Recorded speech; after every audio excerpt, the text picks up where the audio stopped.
The cash-to-cash cycle time is another mainstream supply chain metric. It's also known as the cash conversion cycle. In essence, it's the time between spending your money and getting it back. It's usually measured in days, so obviously a faster cash cycle time means fewer days, and that's better because it's an indicator of having a leaner and more efficient supply chain.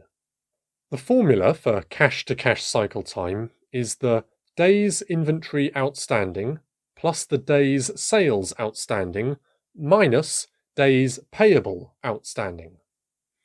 So we're going to have a look at each of those three terms and what they mean in turn. Hopefully you recognize the first of those terms because we just did it.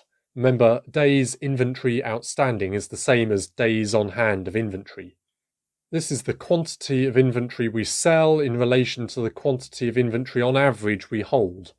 So remember, if we sell beds and we have 20 beds in stock on average, and typically we sell 2 beds per day, then we have 10 days of inventory outstanding.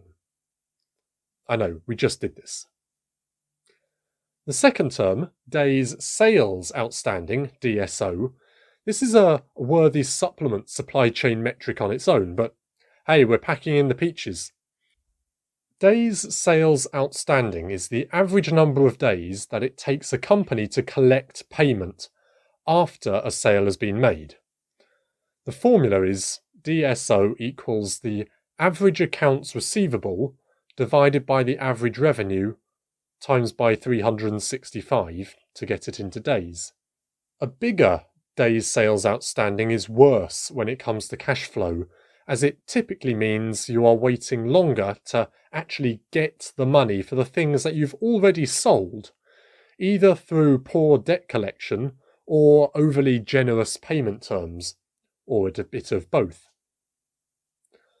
The third of those terms in the cash-to-cash cycle time formula is days payable outstanding. This is the average time in days that a company takes to pay its bills and invoices to its creditors, its suppliers usually. Days payable outstanding is essentially the opposite of days sales outstanding.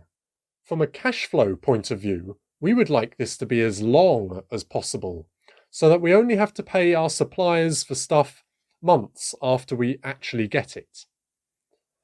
The formula for days payable outstanding is average accounts payable divided by the annual cost of goods sold times by 365 to get it into days again.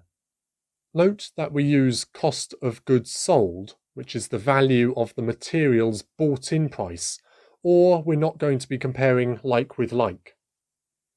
So, the cash-to-cash cycle time is measured in days, and typically we want a low number which indicates a fast cash flow.